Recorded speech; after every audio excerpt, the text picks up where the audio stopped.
Oi, fala aí pessoal, bom dia. Você está escutando o Inglês no Rádio. I am your host, Foster Hodge. This is your daily dose of English.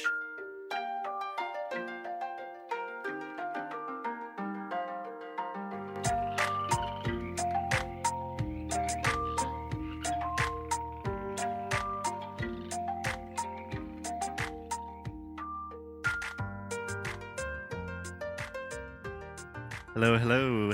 Hey guys, and welcome to Inglês no Rádio. Alexa, just set the scene. Where are we? What are we doing? Why does it sound a little different We today? are in the middle of Alandroal, is a city next to our house, and in front of a castle that there is a church inside. And they are announcing that we are here. I'm just kidding. We are Yes. in Plaza. They are ringing the bells. For whom the bell tolls is Inglês no Cru. Do you know what For Whom the Bell Tolls is? No. It's a very famous book by Ernest Hemingway. Ah, But anyway, there will be a lot of background noise today because we don't have a place to record. we can't record in our house, so we are in the middle of a city, and a lot of old Portuguese people are giving us funny looks. Yes, but I think we'll be fine. There is some workers next to us, but There are some workers. There are, sorry. But I'm sorry, guys. This is the only place that we can record right now. Yeah, and I have a really bad cold, so the sound quality is gonna be shit. But let's do it. Let's do it. So today, Alexia, I wanted to talk about a question that we received on Instagram. I don't remember who asked it, but they asked something along the lines of como memorizar os phrasal verbs. Yeah. So, do you have any first opinions? Do you have answers? Do you also have that question? I never memorized it, but it became natural for me. Sometimes I use phrasal verbs that I don't even know that they are phrasal verbs, you know? Yes, I think that is the best way to do it. So, what I always say is 98% of Americans do not know what phrasal verbs are. We don't learn that in school, they don't teach that to us. Yeah. And I do think that we Brazilians, we have a lot of pressure when it comes to phrasal verbs that we had to know it because people use it a lot. Yes, that's true. But they don't know that it's a phrasal verb. Yeah, exactly. So, just a quick revision. What is a phrasal verb? Okay, so a phrasal verb is just a verb and a preposition together. So, normally, the tricky thing, the difficult thing about phrasal verbs are they don't directly translate, right? Like if you say get on or something like that, you have a verb and a preposition, but if you translate like get, like pegar, em, não faz sentido, right? Right. So, let's think about how to memorize phrasal verbs. I think first we just have to talk about memory in general. So, most linguistic teachers, people involved in language, say that it takes about 6 to 10 times to really commit something to memory.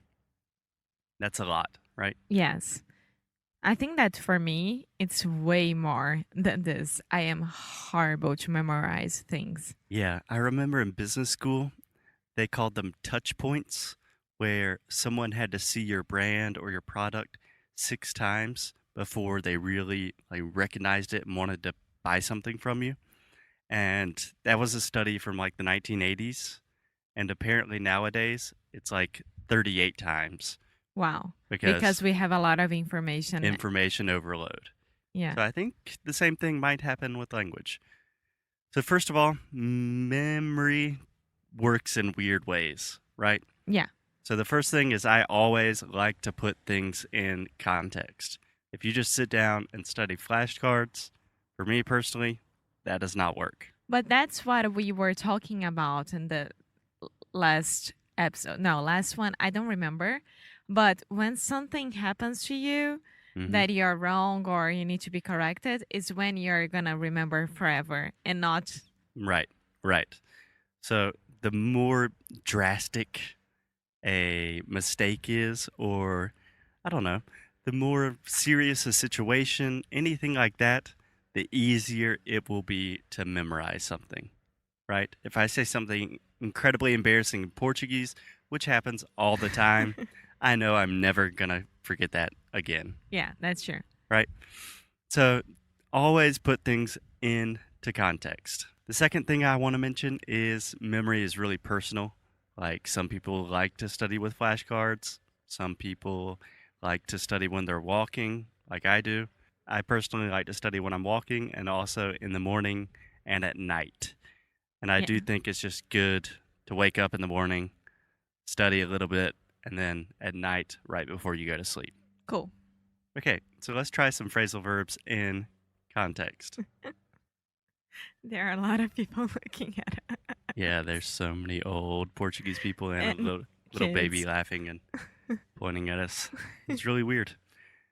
Okay, Alexia, let me give you a phrasal verb, and I want you to think about some different contexts that you could use it in.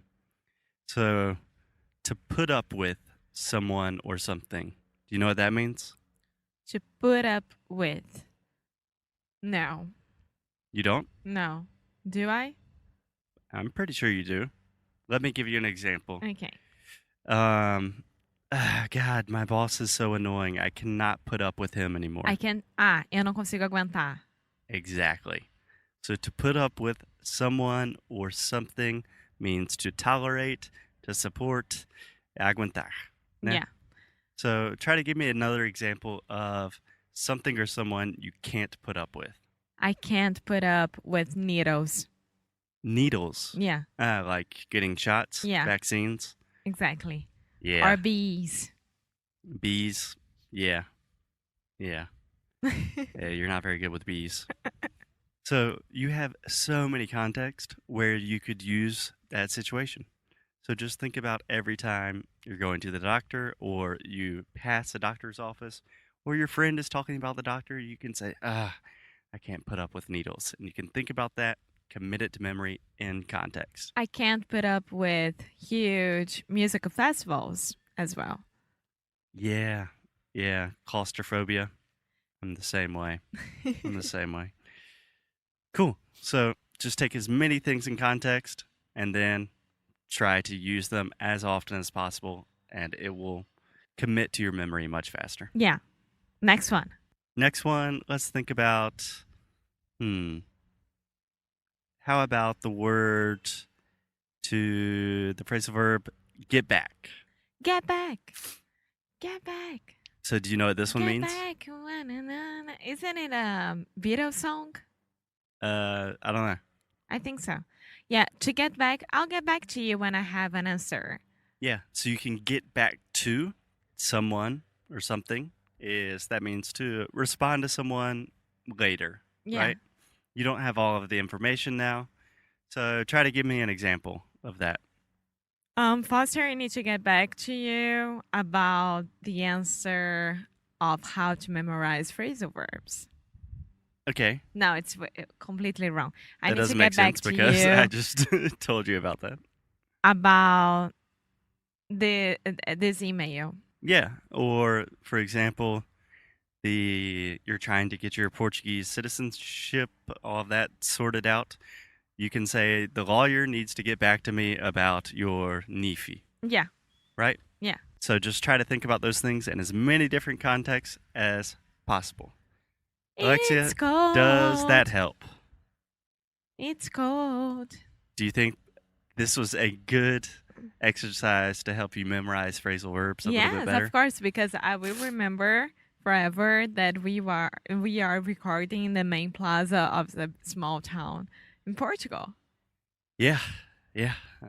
I'm trying to think of a good phrasal verb to describe the situation, but honestly, it's really windy. I'm sick, and there's so many old people staring at us.